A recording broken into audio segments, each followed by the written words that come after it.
Buenas tardes, soy Juan José Silva y hoy me encuentro al poniente de la Metropolitana Monterrey, en Cumbres Elite Premier Privada Andes, donde se encuentra un exclusivo desarrollo de lotes residenciales de nuestros buenos amigos de Carsa.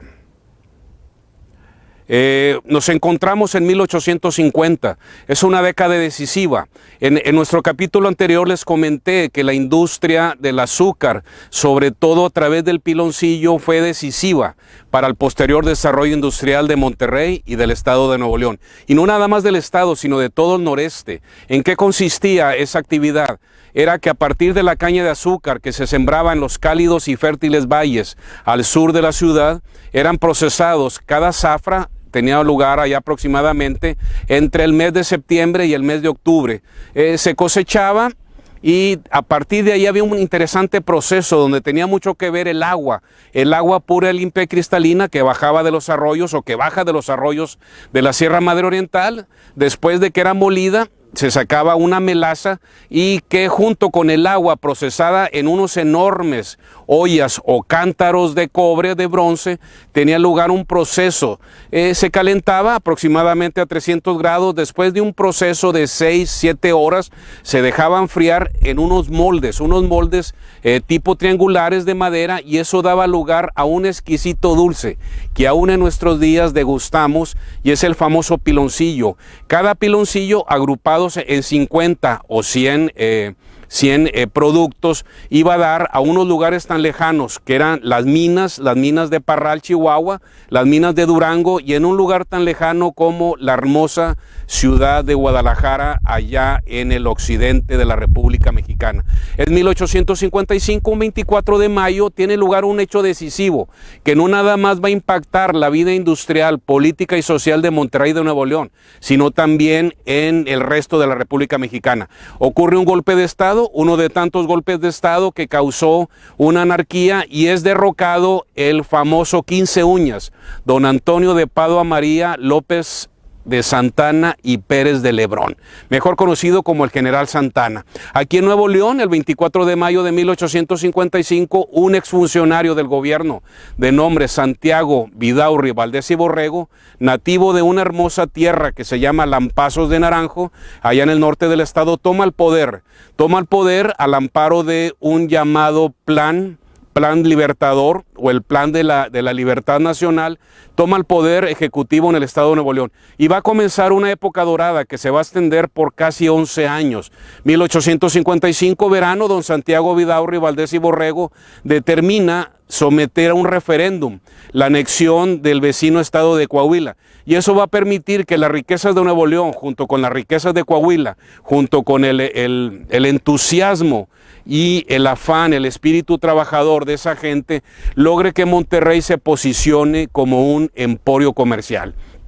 1856, la frontera se estableció, o la frontera se acerca a 220 kilómetros de Monterrey a raíz de los tratados de paz de Guadalupe Hidalgo de 1848, y lo que fue una tragedia para el resto de la República fue una bendición para Monterrey. ¿Por qué? Porque permitió acercar a nuestra ciudad, a nuestro estado y a todo el noreste los productivos y rentables mercados del sur de Estados Unidos y regiones tan lejanas como la ciudad de Nueva York, Washington, Baltimore, Boston, allá en la costa atlántica de los Estados Unidos del norte.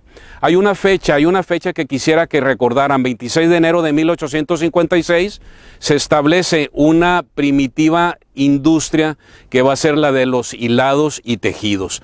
Ese 26 de enero, a raíz de una inversión cuantiosa de 3 empresarios extranjeros, un danés, un británico y un norteamericano, junto con 3 regiomontanos, va a dar lugar a una empresa que para todos los historiadores, los cronistas y los amantes de la historia, es la base de la preindustrialización. Y ese 26 de enero, una fría mañana, nace la gran fábrica de hilados y tejidos, El Blanqueo, que utilizando el agua proveniente de los manantiales de la Huasteca y llevada por un hermoso acueducto a través de cuartones de sillares y unos amplios arcos de medio punto, llega a una hermosa hacienda que actualmente existe, queda un museo de sitio, es El Blanqueo, en los terrenos del municipio de Santa Catarina, y el agua bendita, pura, limpia y cristalina, va a ayudar a mover los telares y va a ayudar a mover toda la industria que va a permitir que Monterrey, que Nuevo León se posicione como un foco de la industria textil. Así llegamos a 1858, estalla la Guerra de Reforma, una guerra fratricida entre los liberales, los conservadores, entre el México del ayer y el México del mañana, y Monterrey no va a ser la excepción. Hay combates, pero también esa guerra fratricida va a hacer que afluyan a Monterrey muchas y cuantosas inversiones.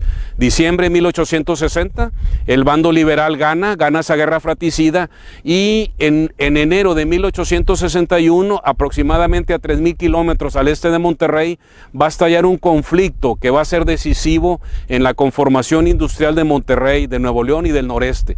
El 1 de abril de 1861, en un puerto de nombre Charleston, en Carolina del Norte, en la costa atlántica de Estados Unidos, estalla un conflicto entre el norte, un conflicto entre el sur esclavista y el norte industrial, dos visiones que van a desgarrar los Estados Unidos del norte. ¿Y qué va a traer eso para Monterrey, para Nuevo León y el noreste? Va a traer una abundancia que nadie la va a esperar. Resulta que el norte industrial va a someter a todos los puertos del sur a un bloqueo militar, a un bloqueo naval. La economía del sur era mano de obra esclava, y ahí lo que sembraban en las hermosas y fértiles llanuras de toda la costa del Golfo Sur de Estados Unidos, era el famoso oro blanco o el algodón, que si buscamos un poco en la historia, el algodón es sembrado desde el año 3000 antes de Cristo en los áridos desiertos regados por el río Nilo allá en el Alto y el Bajo Egipto. Es 1861, y a raíz del bloqueo que se implanta en la primavera y verano de ese año, 1861, los productores de algodón van a tener que buscar una salida. Van a tener que buscar una salida para llevar el preciado oro blanco a los mercados de Europa, tanto las fábricas de telares en Gran Bretaña como en Francia, que eran los que utilizaban ese oro blanco. Van a ser los mercados que están solicitando a gritos esa preciada mercancía. ¿Y qué pasa? ¿Qué es lo que pasa con Monterrey? El gobernador tejano se acerca a nuestro gobernador, don Santiago Vidaurri, y ahí va a encontrar un lugar propicio para una actividad que, aunque era una época de guerra, muchos le llaman que es el contrabando, y que la riqueza de nuestra ciudad comenzó a través del contrabando. ¿Es correcto? El contrabando de miles de balas o de pacas de algodón tenía dos rutas. Comenzaba en una ciudad que tiene orígenes regiomontanos, que es la ciudad de San Antonio de los Bejares o San Antonio, Texas, allá en el centro de Estados Unidos o en el centro de Texas. Había dos rutas que van a utilizar los famosos trenes de mulas, que no son más que unas carretas de eje alto tiradas por un tronco de 6 a 10 mulas, y esa alrededor de 10 a 20 carretas tiradas por estos troncos de mulas formaban los famosos trenes blancos o los trenes de contrabando. Y dicen las crónicas que había dos formas de entrar a Monterrey o entrar a la República Mexicana: la ruta de San Antonio, Piedras Negras, Monclova, Saltillo, Monterrey, o la ruta de San Antonio, Laredo, Lampazos, Villaldama, Monterrey. ¿Y qué era lo que había aquí? Dicen las crónicas que todas las calles de Monterrey gritaban cotton, cotton, cotton, algodón, algodón, algodón. Y aquí corrieron ríos de oro confederado. Y aunque ese oro confederado, obviamente monedas acuñadas, dólares de plata o dólares de oro, no era reconocido por la parte contraria, que era el famoso Estado de la Unión, del norte, mas sin embargo eso permitió que a la metropolitana Monterrey afluyeran miles de dólares, inclusive millones. Por ejemplo, en el verano de 1863, las crónicas periodísticas mencionan que para el 1 de septiembre de 1863, en las calles de Monterrey había circulando $500,000 oro, que aproximadamente era el equivalente a $500,000 de pesos duros o del famoso peso del cuño mexicano. Y eso determina que el gobierno federal se acerque a Monterrey. No olvidemos que 2 años antes el imperio francés trajo, o más bien el bando conservador trajo a nuestra república a un emperador blanco que venía de las lejanas tierras austriacas, y ese va a ser conocido como Maximiliano. En diciembre de 1861 comienza la segunda intervención francesa, que va a deponer el poder constituido, el poder legal, la República Federal Mexicana, que en ese entonces estaba bajo la égida o bajo la administración de un caballero de Oaxaca de nombre don Benito Pablo Juárez García. Son años álgidos, son años duros. Por un lado acaba de terminar la guerra de 3 años o la guerra de conservadores liberales.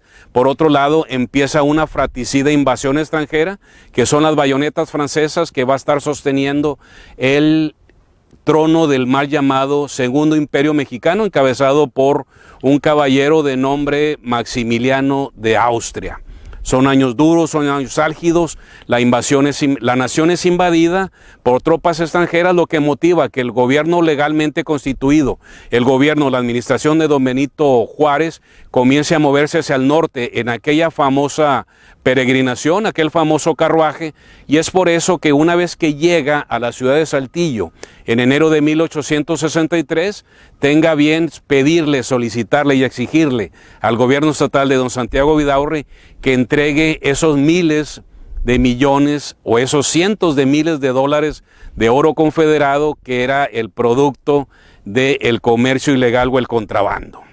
Llegamos a abril 1864, hay un conflicto ya declarado. Por una parte, el gobierno federal, el gobierno constituido de la República, que ante la amenaza de la invasión extranjera francesa, y por otro lado tenemos a un gobierno estatal, un gobierno liberal, más que sin embargo estaba defendiendo la soberanía del pueblo, la soberanía del Estado Libre de Nuevo León. Son años duros, son meses duros, cargados de muchos conflictos. El gobierno estatal no se pone de acuerdo con el gobierno federal y empieza por ahí un nuevo conflicto. Afortunadamente, ese conflicto se dirime sin muchas bajas entre la población estatal y las tropas federales. Y entre el 15 de abril de 1864 y el 15 de agosto de ese año, la metropolitana Monterrey se convierte en capital provisional de los Estados Unidos mexicanos. Son años, son semanas duras, mas sin embargo, el proverbial trabajo y el ahorro de la sociedad regiomontana permite sostener a la nación en armas. Son años, son días en que son inolvidables. Cientos de regiomontanos se enlistan patrióticamente en el Ejército Federal, pero también son años en que va a comenzar una noche que va a caer sobre la metropolitana Monterrey. Así llegamos al verano, agosto 15 de 1864. Desgraciadamente las armas nacionales, a pesar del fervor, a pesar del coraje, a pesar de la entrega, del derramamiento de sangre, no podemos impedir el avance del ejército francés, y una triste y húmeda mañana del 15 de agosto de 1864, la bota francesa entra a la metropolitana Monterrey. El gobierno federal tiene que emprender una estratégica retirada a través de los desiertos de Coahuila, de Chihuahua, para llegar a un lugar tan lejano llamado Paso del Norte, hoy Ciudad Juárez, donde establecer el gobierno legalmente constituido. Y desde el 15 de agosto de 1864 hasta julio de 1866, la metropolitana Monterrey va a estar sometida al peso de una ocupación que nadie pidió, que nadie deseó, más que sin embargo tenemos y tuvimos en esos años. Esos son los años en que nace la famosa leyenda del regimiento francés, que no era otro más que las tropas de ocupación belgas. No olvidemos que la emperatriz Carlota era de origen belga, y eso motivó que parte de las tropas de ocupación extranjeras fueran de origen belga. Son años en que decae el comercio, pero también decae la actividad industrial. Por muchas razones, que entre ellas les mencionaré, las industrias de Monterrey contribuyen al esfuerzo de guerra, no nada más extranjero, sino también nacional. Son años duros, son años de carestía, mas sin embargo, por un fervor patriótico, por el famoso trabajo y ahorro, la sociedad regiomontana sabe y puede sortear esos años duros. Así llegamos a julio de 1866, hay 2 batallas, la batalla de Santa Gertrudis en Tamaulipas y la batalla de Santa Isabel en Coahuila. Eso permite que las armas nacionales empujen al odiado invasor. Presionado por Estados Unidos y por el Imperio Prusiano, las tropas francesas se retiran en el invierno de 1866, y eso permite que las armas nacionales, después de una larga y sangrienta lucha, allá por junio de 1867, logren la capitulación de la estratégica ciudad de Querétaro, y con ello la entrega de la espada del mal llamado emperador de México, y así va a caer el Segundo Imperio. Son años duros, llegamos a 1868, se restablece la paz y la economía regiomontana, la economía del noreste va a resurgir. 1870, la restauración de la República bajo la administración de don Benito Juárez permite que poco a poco la paz llegue a todas las rincones de la República Mexicana. Son años difíciles, mas sin embargo, llegamos a 1872 y ahí ocurren dos hechos venturosos. Uno de ellos va a ser venturoso para la metropolitana Monterrey, el otro va a ser trágico porque el 8 de julio del 72 muere de un infarto, de una angina de pecho, el gran libertador, el gran restaurador de la República Mexicana, don Benito Juárez, cesa su vida después de una larga lucha contra las adversidades y contra la invasión extranjera. Y ese en diciembre de 1872 llegó a Monterrey, proveniente de Allende el Mar, exactamente proveniente del Imperio Prusiano, hoy la República Federal Hermana, va a llegar un producto que va a ser el despegue o que va a permitir que Monterrey se posicione en la industria, o más bien que entremos a la gran revolución industrial que marcó la segunda mitad del siglo XIX. ¿Y cuál era ese producto? Va a ser la cerveza. Hay un ciudadano que atravesó el proceloso océano Atlántico, la historia lo recuerda como Johann Rathke, y en el verano y en el otoño de 1872 se dedicó a recorrer las calles de Monterrey, y exactamente en la esquina noreste de la antigua calle de la Presa Grande, hoy Diego de Montemayor, esquina con la calle de Terán, hoy Juan Ignacio Ramón, a la orilla del hermoso y poético río Santa Lucía, compra un terreno y hace una solicitud ante el republicano gobierno del estado, donde pide que se le cesione o que se le condicione o que se le vendan 8 horas de agua a la semana. ¿Por qué agua? No olvidemos que el agua, junto con la malta y el lúpulo, es la base de la cerveza. Y ahí, junto al poético río de Santa Lucía, se establece la cervecería Modelo o la cervecería Monterrey. ¿Por qué Modelo? Porque don Johann Rathke afirmaba que su cerveza iba a ser el modelo de cervezas en toda la América Latina. Llegamos a 1876, después de 4 años de esfuerzos, después de 4 años de levantar una humilde factoría o una humilde cervecería, la cervecería Monterrey empieza a circular por las calles, no nada más de Monterrey, sino por las calles de muchos pueblos, villas y ciudades del noreste. Llegamos a 1880, en 1880 hay unas elecciones aquí en Nuevo León y obviamente los bandos contendientes, el bando liberal, el bando conservador, el bando militar, el bando de los comerciantes, llega una pugna, no se llega a ningún acuerdo, y allá en la lejana Ciudad de México el nuevo presidente de México, el restaurador de la paz, don Porfirio Díaz, tiene a bien enviar a un gobernador, a un comandante militar primero y después va a ser gobernador, y no es otro más que un general de grata memoria que va a ser el verdadero impulsor de la industria en Monterrey, y es el general de brigada del arma de artillería, don Bernardo Reyes Ogazón. Llega en 1872, llega con 2 encomiendas: 1, lograr que se restablezca la paz, el orden social en Monterrey y Nuevo León, y 2, pacificar a todos los bandos políticos. Llega y cumple con grandes méritos, cumple con gran eficacia la pacificación y de nuevo la vuelta al orden, la paz, el progreso a la metropolitana Monterrey y a Nuevo León.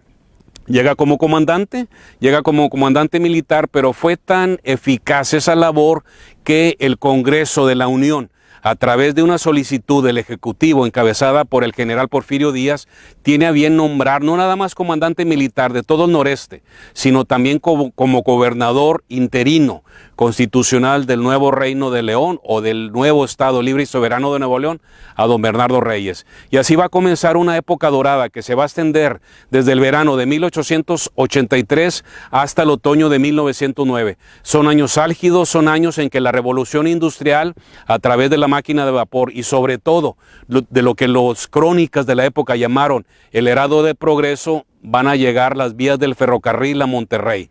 Verano 1882, 30 de agosto, 8:30 de la noche. Por primera vez en todo el Valle de Extremadura, asiento de la capital de la metropolitana Monterrey, se va a escuchar el heraldo del progreso. Se va a escuchar el silbato de vapor, que no nada más va a traer viajeros, no nada más va a traer turistas, sino que también va a traer mercaderías. Y ese 30 de agosto 1882 llegó el heraldo del progreso.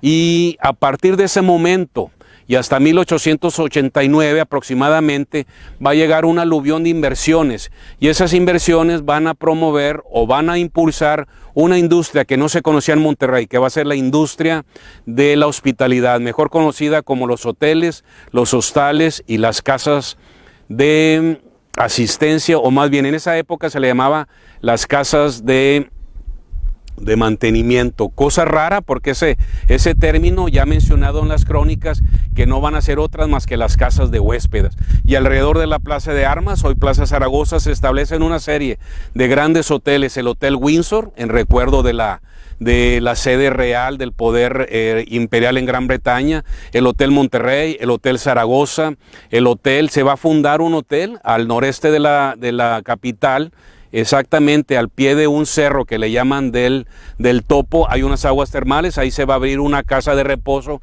que va a ser todo un éxito. Los conocedores le van a llamar un spa, y no va a ser otro que el famoso Hotel Topo Chico o el Hotel de las Aguas Termales. Llegamos a 1889, ese verano, una serie de empresarios encabezados por don José Calderón, y por otro de los grandes empresarios, don Isaac Garza, don Francisco Muguerza, junto con un socio extranjero que llevó el nombre de don Joseph Maximilian Schneider, tienen a bien retomar el proyecto que había sido iniciado en 1882 por don Johann Radke, y a la orilla del poético río Santa Lucía. 9 de noviembre de 1890 se establece o se funda la cervecería Cuauhtémoc, o la Gran Cervecería Cuauhtémoc. Son años álgidos, son años duros, pero que sin embargo la prematura muerte de don José Calderón, el principal impulsor, va a determinar que la inversión se mueva del río Santa Catarina o del río Santa Lucía un poco, 3 millas, 6 kilómetros al norte, al actual emplazamiento de la cervecería Cuauhtémoc. Y ese emplazamiento va a ser decisivo, porque la cervecería Cuauhtémoc se establece en los llanos, al norte de la primigenia ubicación de la ciudad. Y eso va a permitir que la cervecería se establezca en un flanco o en un lado de la estratégica vía férrea de Monterrey a Laredo, Texas. ¿Y por qué se estableció ahí? Porque estaba cerca de los patios del ferrocarril. Eso permitía la llegada de las materias primas, pero eso también permitía que la cervecería Cuauhtémoc embarcara directamente en sus patios su preciado oro líquido o los productos de la cervecería Cuauhtémoc. Son años de 1890, 1891, y en esos años hay otra industria que el ferrocarril va a ser la que la detone. ¿Y cuál era? No olvidemos que el ferrocarril, que los trenes de vapor se desplazan sobre vías que son hierro, y es por eso que en 1899 una serie de empresarios y de comerciantes regiomontanos, junto con empresarios franceses y españoles, tengan a bien fundar una empresa metalúrgica, o la Gran Maestranza, o la Gran Fundidora de Fierro y Acero de Monterrey.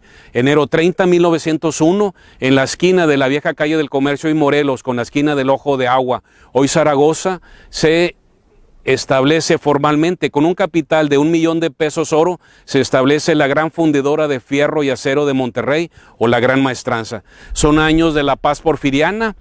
Porfirio Díaz toma el poder el 30 de enero de 1877, y es lo que los historiadores le van a llamar la Gran Paz, o la Gran Paz porfiriana, que permite que no nada más Monterrey, no nada más Nuevo León y el noreste, sino toda la República Mexicana, bajo el amparo del orden y progreso, se prospere el comercio, y también 22,000 kilómetros de vías férreas. Y eso permite que a partir de 1903, después de 2 años de intensos trabajos, la Gran Fundidora de Fierro y Acero de Monterrey esté produciendo al año aproximadamente 100,000 toneladas métricas, que era una cantidad exorbitante para un pueblo o para una pequeña ciudad de 85,000 habitantes.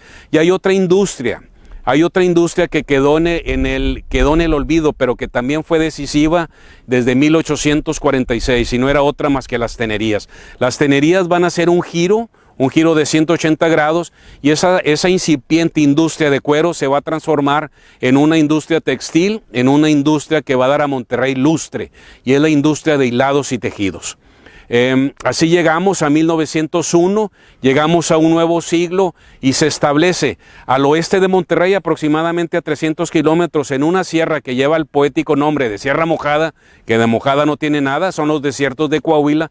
Ahí se van a descubrir tres grandes yacimientos: el carbón de piedra, se va a descubrir el plomo argentífero, pero se van a descubrir grandes yacimientos de hierro, y eso va a hacer que Monterrey se posicione con una tercera gran industria, hoy olvidada, pero más que sin embargo en 1903 se va a establecer una industria que va a ser la industria siderúrgica y la industria metalúrgica. La industria siderúrgica es la que va a convertir el hierro en acero, y la industria metalúrgica va a ser la que va a convertir el plomo argentífero en los brillantes lingotes de plata, que van a dar también, por cierto, son los años en que la moneda mexicana estaba a la par que el dólar americano, y son los años en que el peso de cuño mexicano, el peso de plata, le va a dar la vuelta en lo que los historiadores, los economistas han llamado la primera gran globalización,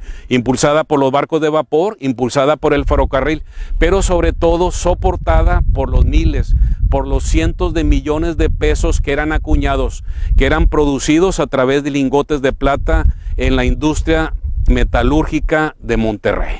Llegamos a 1905. 1905 ese es un año decisivo, porque todo el globo, todo el planeta Tierra se va a ver inmerso en una gran inflación, en lo que los economistas le van a llamar la pequeña gran recesión. A diferencia de la segunda gran recesión, que es el gran crack de 1929, 1933, 1905, 1907, es la primera gran crisis económica, que ya ahorita ya no nos es, ya en estos días no nos es indiferente, pero en la primera gran crisis económica, 1905, va a ser un parón en la actividad empresarial, la actividad económica de Monterrey, de Nuevo León y del noreste.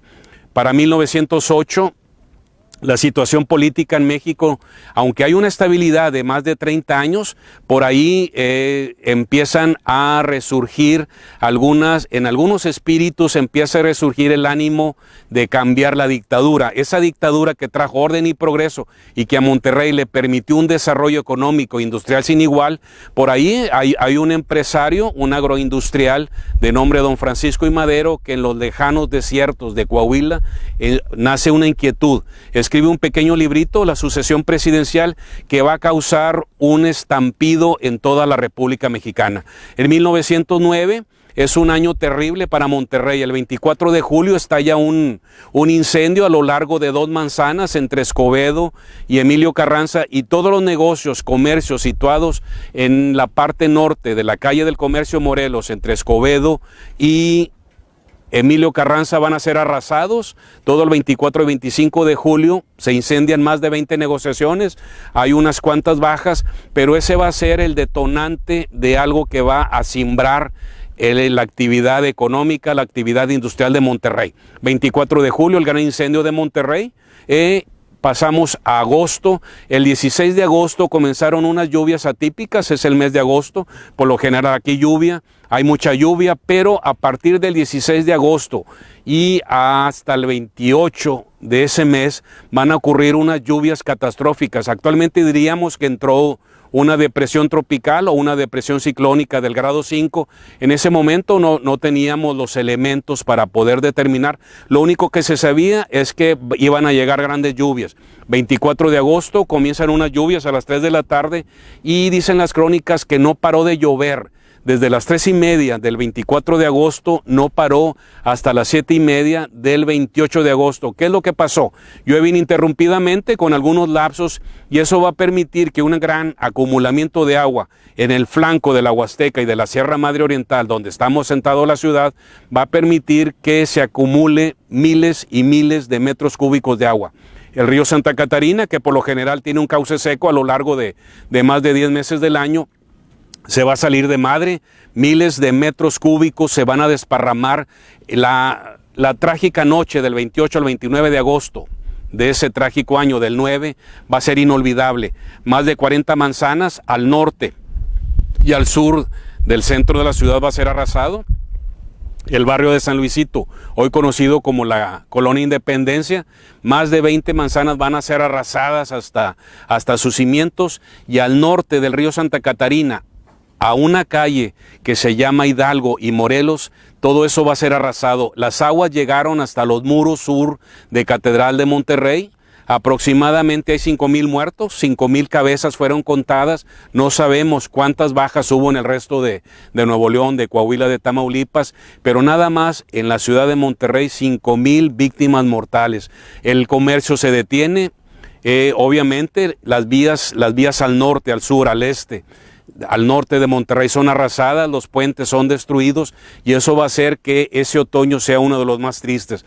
La actividad económica se va a detener, y una trágica víctima más de esa inundación va a ser el gobernador, don Bernardo Reyes, que aunque muchas veces su nombre se mencionó como un posible sucesor del general Porfirio Díaz, él jamás lo negó, él siempre lo negó, porque él sobre todo era un militar leal, y a él no le interesaba más que servir a su estado de adopción, y servir a su uniforme.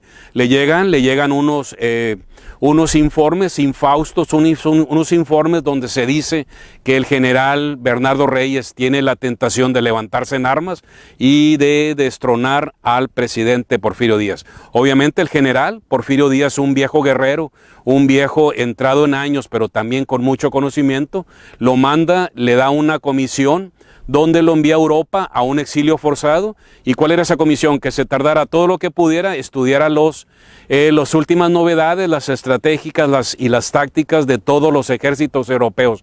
Y de esa forma el general Díaz se deshace de un incómodo rival, pero la ciudad de Monterrey, el estado de Nuevo León, va a perder a uno de sus más grandes impulsores, a un hombre honesto, a un hombre íntegro, que bajo su eficaz administración estatal, bajo su manejo de un presupuesto austero, y sobre todo bajo su visión de ese Monterrey, de ese Nuevo León próspero e industrial, va a ser una tragedia. Así llegamos a la primavera de 1910, y en el lejano estado de Coahuila se arresta a don Francisco I. Madero, y el germen de la revolución, el germen de un estallido social va a hacer que una noche del 20 de noviembre de ese infausto año de 1910 estalle la llamada Revolución Mexicana. Pero esa es otra historia. Esa es a grandes rasgos lo que ocurrió en la metropolitana ciudad de Monterrey. Quiero comentarles que Privada Andes ofrece todas las condiciones para disfrutar de una inmejorable calidad de vida. Lotes residenciales desde 160 metros cuadrados, un monumental arco de acceso, barda perimetral en toda la privada, caseta de vigilancia con control de acceso, servicios subterráneos, amplios espacios naturales, palapa equipada con terraza mirador y zona de asadores, cancha deportiva polivalente, gimnasio exterior, área infantil, andadores y zona de mascota, inigualable vista panorámica, completo equipamiento de la zona con colegios, centros comerciales y de servicios. En nuestro próximo capítulo daremos un vistazo a la vida social, pero sobre todo a la vida íntima de la sociedad regiomontana en el Monterrey del siglo XIX.